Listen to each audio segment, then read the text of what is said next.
Salam əziz abituriyentlər, 20 aprel 2025-ci ildə OTK sınağında istifadə edilən coğrafiya suallarına baxaq. Qitələrin şərqində yerləşən dəniz limanlarını müəyyən edək. Limanların xəritəsinə baxsaq, Newcastle Avstraliyanın şərqində, Richards Bay Cənubi Afrikanın şərqində, Philadelphia isə ABŞ-ın şərqindədir. Cavab Y variantı. Braziliya və İndoneziya üçün oxşar xüsusiyyətləri müəyyən edək. Meşə ehtiyatları ilə zəngindir şərti. Birinci şərt doğrudur. Əlvan metal ehtiyatlarına maliklər bu şərtdə doğrudur. Deməli, ikinci şərtin olmadığı variantları da silirəm. Və 4-ə baxaq. Təbii kauçuk istehsalına görə fərqlənir. Bu şərtdə hər iki ölkə üçün uyğundur. Cavab D variantı. Sxemdə A məntəqəsində havanın temperaturu müsbət 16, B-də isə -8 dərəcədir. C məntəqəsindən A məntəqəsinə axan çayın uzunluğu 1000 km olarsa, çayın meylliyini tapaq.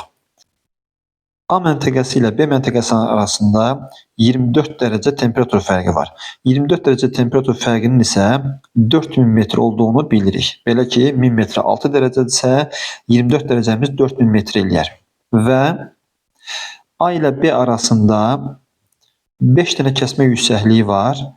Və o 5 dənə kəsmə yüksəkliyi hərəsi 800 metrdən 1 olacaq. Belə ki, 4000-i 5-ə bölsək, cavabımız 800 olacaq.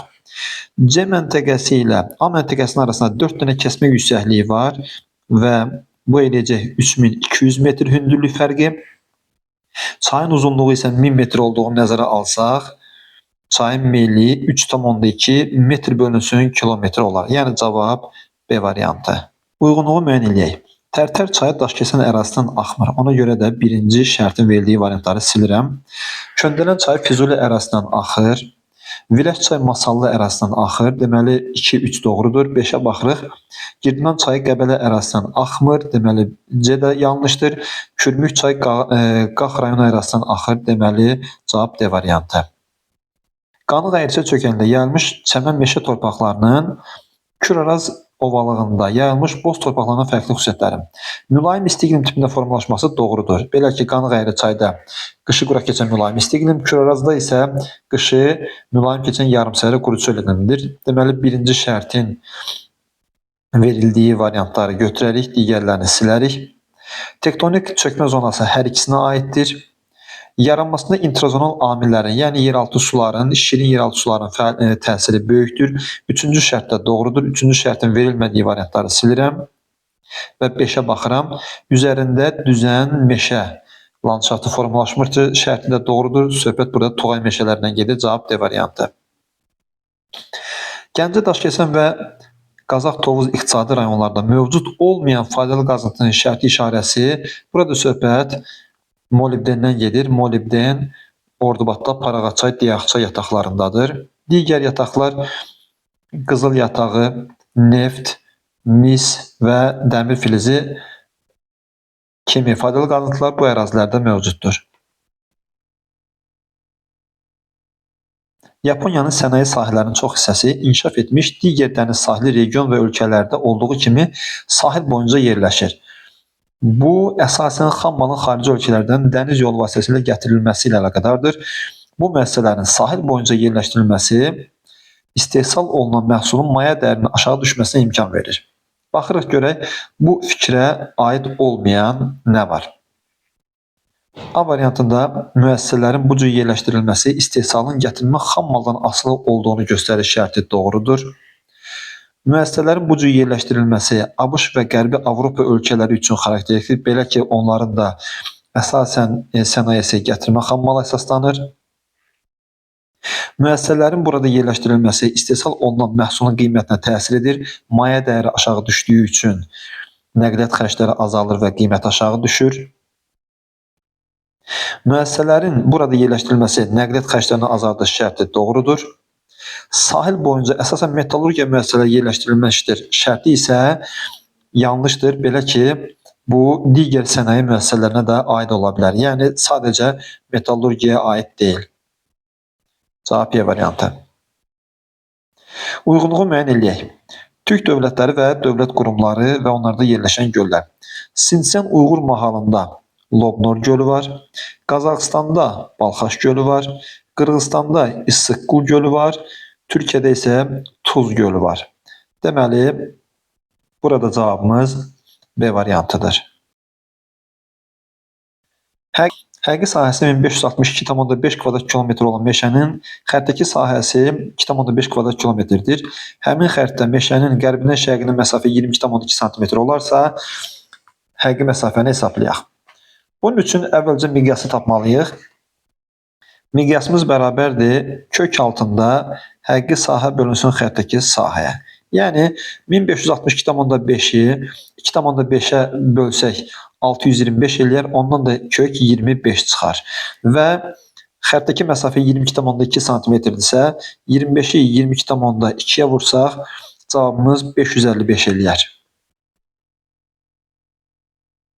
Mingəçevir su anbarının ətrafında yerləşən inzibati rayonları müəyyən eləyək. Azərbaycan siyasi xəritəsinə baxsaq görərik ki, Mingəçevir su anbarının ətrafında Yevlax, Samux və Goranboy rayonları yerləşir. Yay gündönümü günəş şüalarının 30,5 dərəcə bucaq altına düşdüyü məntəqələrin yerləşdiyi coğrafi enlikləri müəyyən eləyək. Şərtdən də gördüyümüz qədər günəş 23,5 dərəcə şimal enində zenitdədir və onun 30,5 dərəcə bucaq altında düşdüyü coğrafi enliklər soruşulur. Əvvəlcə biz zenit bucağından düşmə bucağına çıxıb aradakı coğrafi enlik fərqini tapmalıyıq. Yəni 90 çıxılsın 30,5 eləyəcək 59,5. Bu deməkdir ki, bu məntəqələr 23,5 dərəcə şimal enindən şimala və cənuba doğru 59,5 dərəcə coğrafi enlik fərqindədir. 23,5 dərəcə şimal eninin üstünə 59,5 dərəcə gəlsək eləcək 83 dərəcə şimal enliyi və 23,5-dən 59,5 çıxsaq, bu da eləyəcək 36 dərəcə cənub eni. Deməli, cavabımız B variantı. Kənd təsərrüfatı təyinatlı torpaqların sahəsinin daha çox olduğu ölkələr. Bunun üçün biz nisbətən aqroiqlim ehtiyatının bol olduğu və rütubətləmə əmsalının da kifayət qədər olduğu əraziləri götürə bilərik. Bunun üçün 3 rəqəmi ilə Çini, 4 rəqəmi ilə Braziliyanı, 5 rəqəmi ilə Argentinanı götürə bilərik. Ərazilərə uyğun gələn torpaq tiplərini müəyyən edək. 1 rəqəmi ilə Şərqi Avropa düzənliyində qara torpaqlar göstərilmiş olar. 1-ə B. 2 rəqəmi ilə Ərəbistanın boz-boz qonur torpaqları olar. 2-yə Y. Və 3 rəqəmi ilə mülayim dəniz iqlim tipində qonur meşə torpaqları göstərilər. 3-ə D. Cavab D variantı. Hansı kənd təsərrüfatı bitkisinin yetişdirilməsi üçün fəal temperaturların cəmi daha çox olmalıdır? Burada təbii ki, söhbət çəltikdən gedir. Xəritə sxemə əsasən ölkələri müəyyən eləyək. Qaradənizin qərbi boyunca 1 rəqəmi ilə Moldova, deməli A variantını və Y variantını eləmək olar. 2 rəqəmi ilə Rumıniya, deməli B variantını da eləmək olar. 3 rəqəmi ilə Bolqarıstan, 4 rəqəmi ilə Yunanistan və 5 rəqəmi ilə Türkiyəni götürmək olar. Cavab C variantı. Sahil ərazilərdə buxarlanma ilə buxarlanma qabiliyyəti arasında fərqin azalmasına səbəb olan okean cəryanları, rütubətlənmə əmsalını artıran bu cəryanlar əsasən isti cəryanlardır. Yəni Braziliya isti cəryanı, Mozambik isti cəryanı, Şimali Atlantika isti cəryanı. 2, 4, 6 cavab A variantı. Kiçik Qafqaz dağlarına aid olan xüsusiyyətləri müəyyən edin. Filiz faydalı qazıntılar geniş yayılmışdır şərti doğrudur. Deməli, birin verilmədiyi variantları silirəm. Sürüşmə prosesi tez-tez baş verir, Böyük Qafqaza aiddir. Deməli, 2 bizə lazım deyil. Sönmüş vulkan konusları yayılmışdır, vulkanik ərazidə doğrudur.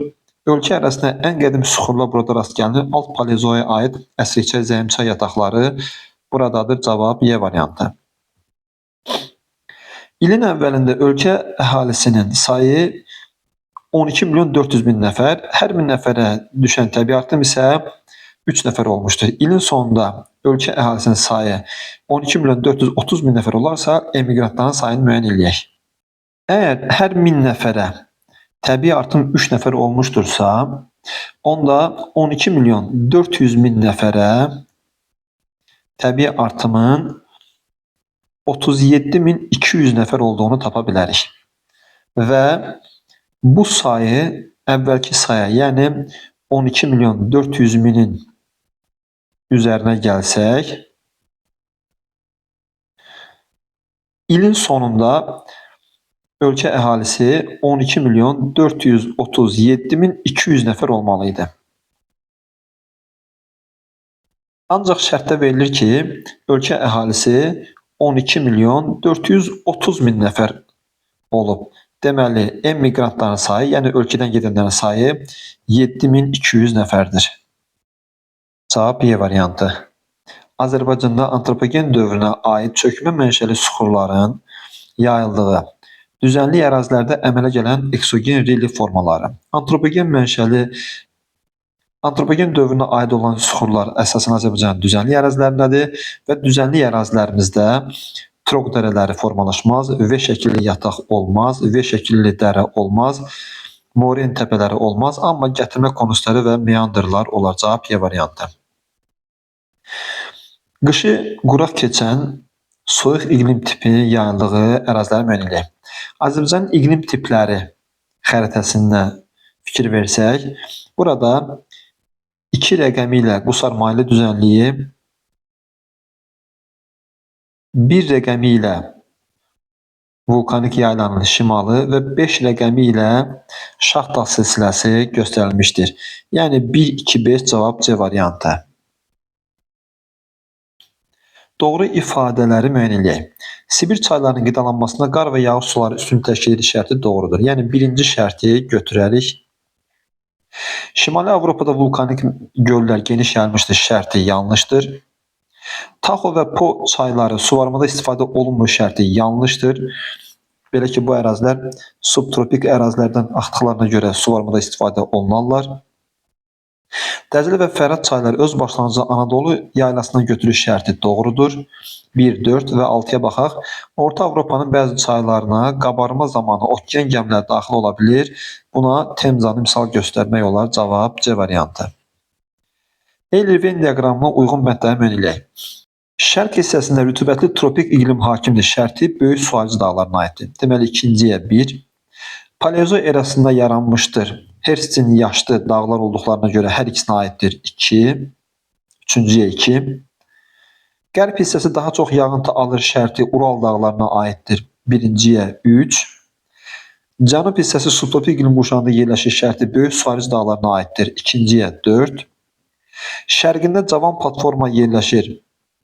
Söhbət Qərbi Sibirdən gedir. Yəni Ural dağlarının şərqindən gedir. Birinciyə 5. Və qərbində qədim platforma yerləşir. Avstraliya və Şərqi Avropadan söhbət gedir və hər ikisinə aiddir. Üçüncüyə 6. Deməli, cavabımız birinciyə 3-5, ikinciyə 1-4 və üçüncüyə 2-6 C variantı. 20 dərəcə temperaturda havanın nisbi rütubəti 30% olarsa, 4 kubmetr havada rütubətin miqdarı müəyyən edək. Əgər 17 qram 100% olarsa, onda neçə qram 30% olar? Bu 5,1 qram eləyər. Və 4 kubmetr havadan söhbət gedirsə, ümumi miqdar 20,4 qram olar. Sumqayıt və Mingəçevir şəhərlərinin oxşar xüsusiyyətləri müəyyən edək. Mineral su doldurma müəssisələri fəaliyyət göstərir şərti oxşar deyil. Yüngül və yeyinti sənaye müəssisələri mövcuddur şərti doğrudur. Elektroenergetika sahəsi mövcuddur şərti doğrudur. Sənaye parkları mövcuddur şərti doğrudur. Neft emalı müəssisələri fəaliyyət göstərir şərti ortaq deyil. Cavab 2, 3, 4. Sxemə uyğun gələnləri müəyyən edək. Burada litosfer havalarının divergent zonası göstərilmişdir və buraya Rift dərəsinə aid eləmək olar. Naska və Sakit Okean litosfer havalarının ayrılma zonasında Pasxana aid eləmək olar və Orta Okean silsilələrinə aid eləmək olar. AB istiqamətində fiziki coğrafi rayonları ardıcıl olaraq müəyyən edək. Burada Qarabağ vulkanik yaylasından başlayaraq Qarabağ vulkanik yaylası, sonra Qarabağ, daha sonra Qazax Qarabağ, daha sonra Küdri Şirvan, ən sonda Ceyrançöl, Acınohor. Uyğunluğu müəyyən edək. Sakit Okeana, Kalimantan və Tayvan adaları aiddir. Atlantik Okeana, Kuba və Haiti adaları aiddir. Hind Okeanına isə Şri Lanka adası aiddir. Arid iqlim şəraitində çayların su basarında əmələ gələn bu meşələr Azərbaycanın düzənlik ərazilərində yayılmış digər meşələrdən fərqlənir. Düzənlik ərazilərdə əhali sıx məskunlaşdığı üçün meşələr intensiv antropogen təsirə məruz qalmışdır. Bu meşə ekosistemini qorumaq üçün xüsusi mühafizə olunan ərazi təşkil edilmişdir. Mətndə verilmiş meşələrin əmələ gəlmə səbəbini və onların qorunması üçün yaradılmış qoruğun adını müəyyən edib yazaq. Qoruğun yerləşdiyi ərazini xətti sxemdə qeyd edək. Səbəb yeraltı sulardır, şirin yeraltı sular, eyni zamanda çaylardan və su qurğularından sızan sular da ola bilər. Qoruğun adı Qarayazıdır və xəritədə Qazax rayonu ərazisində qeyd eləmək olar. Mətndə verilmiş meşələrin adını və Azərbaycanda əsasən hansı çayın sahilində yayıldığını müəyyən edək. Bu meşələr Tuğay meşələridir və əsasən Kür çayının sahili boyu yerləşən meşələrdir. Mətndə verilmiş meşələrin sahəsinin azalmasına səbəb olan antropogen amilləri müəyyən edib yazaq. Bunlardan biri su anbarları ola bilər. Belə ki, su anbarlarının salındığı yerlərdə çox geniş ərazidə Tuğay meşələri suyun altında qalır. Daha sonra körtəbii suvarılma, əkin sahələrinin suvarılması körtəbii aparıldıqda yeraltı sular səviyyəsi qalxır və şoranlıq ərazi yaranır. Şoranlaşma isə Tuğay meşələrinin sahəsini azaldır və təbii ki, odun tədarükü Tuğay meşələrinin sahəsinin əməlli azalmasına səbəb olmuşdur.